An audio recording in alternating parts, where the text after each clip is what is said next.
నేటి కాలంలో రాజకీయంలోకి వెళ్ళేది దోచుకోవడం కోసమే కానీ సేవ చేయడం కోసం కాదనేది చాలామంది అభిప్రాయం. వాటిని నిజం చేస్తూనే చాలామంది పొలిటీషియన్లు కోట్లాది రూపాయల ప్రజాధనాన్ని అడ్డదారుల్లో మింగేస్తున్నారు. అయితే ఒకప్పటి రాజకీయం నేటి రాజకీయానికి చాలా భిన్నంగా ఉండేది. అప్పట్లో ప్రజలకు సేవ చేయాలనే తపన కలిగిన ప్రజాప్రతినిధులే ఎక్కువ. అలా తాము ఎమ్మెల్యేగా గెలిచినా కూడా ఎక్కడా అవినీతి సొమ్మును కూడబెట్టుకునే ప్రయత్నం చేయలేదు. అలాంటి గొప్ప నాయకుల గురించి తెలుసుకున్నప్పుడు కళ్ళ వెంట నీళ్లు రాక మానదు.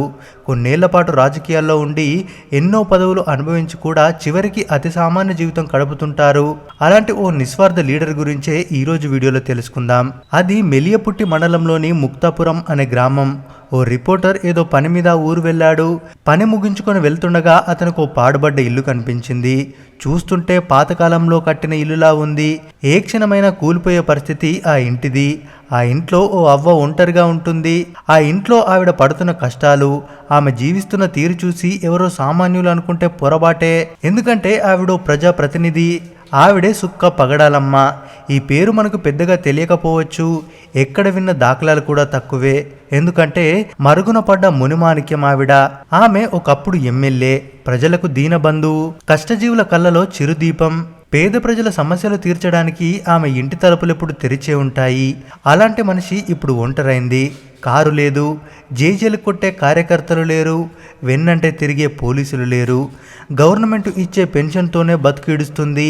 అది సరిపోకపోతే అప్పుడప్పుడు కూలీ పనులకు కూడా వెళ్తోంది. 1972, 1978 మధ్య కాలంలో పాతపట్నం నియోజకవర్గానికి ఎస్సీ మహిళకు కేటాయించడంతో మెలియపుట్టి మండలంలోని ముక్తాపురానికి చెందిన పగడాలమ్మ ఇందిరా కాంగ్రెస్ పార్టీ తరపున 7,560 ఓట్ల మెజారిటీతో గెలుపొందారు. 6 ఏళ్ల పాటు పాతపట్నం నియోజకవర్గ అభివృద్ధికి శక్తి వంచన లేకుండా కృషి చేశారు.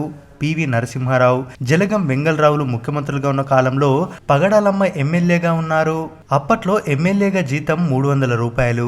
అసెంబ్లీ సమావేశాలకు హాజరైతే హైదరాబాద్కు రానుపోను ఛార్జీలు 80 రూపాయలు ఇచ్చేవారు. 1972లో జరిగిన ఎన్నికల్లో ఖర్చు కోసం జలగం వెంగళరావు 10,000 రూపాయలు, నీలం సంజీవరెడ్డి 2,000 ఇచ్చారు.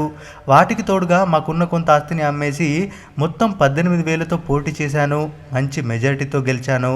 ఎమ్మెల్యేగా గ్రామాలకు బస్సులోనే వెళ్తూ దాహం వేస్తే గ్రామాల్లోని బావులు, చెరువుల్లోని నీటిని తాగేవాళ్ళం. నేను చేసిన పనికి ఇందిరాగాంధీ నన్ను చాలా బాగా చూసుకునేవారు. నాటి రాజకీయాలు విలువలతో కూడి ఉండేవి, కానీ నేడు స్వార్థపూరితంగా మారాయి. మొదట్లో నాకు 300 పెన్షన్ వచ్చేది. అది సరిపోక కూలీ పనులు చేసేదాన్ని. ఇప్పుడు 30,000 పెన్షన్ వస్తోంది. ఉండడానికి మాకు సరైన ఇల్లు లేదు. తుఫానుకు ఆ ఇల్లు పూర్తిగా పాడైపోయింది. మా ఇంటి నిర్మాణం చేసుకునేందుకు ప్రభుత్వం సహాయం చేయాలని బాధగా చెప్తారావిడ. ఇకపోతే అప్పట్లో ఎమ్మెల్యేగా ఉన్నప్పుడు తన 30 ఎకరాల భూమి సైతం పేదల కోసమే ఖర్చు పెట్టేసింది. పగడాలమ్మకు 3 ఆడపిల్లలు. వారి పెళ్లిళ్లు చేయడానికి సగం ఖర్చు అయిపోయింది. కొన్నేళ్ల క్రితమే అనారోగ్యంతో భర్త మృతి చెందడంతో ఈమె జీవనం మరింత కష్టతరమైంది. ఆసుపత్రుల్లో వైద్యానికి ఉన్నదంతా ఖర్చు పెట్టడంతో ఇక ఈమెకు మిగిలింది అప్పులే. తన ఎమ్మెల్యే పదవి సొంతంగా ఎలాంటి తోడ్పాటు అందించలేకపోయినప్పటికీ మాజీ ఎమ్మెల్యేకి ఇచ్చే 30,000 పెన్షన్ మాత్రం అప్పుల వడ్డీలకు సరిపోతుంది. ఇలాంటి ఆర్థిక సమస్యలతో సతమతమవుతున్న పగడాలమ్మ పదవున్నప్పుడు గౌరవించిన వారే ఇప్పుడు మొహం చాటేస్తున్నారు.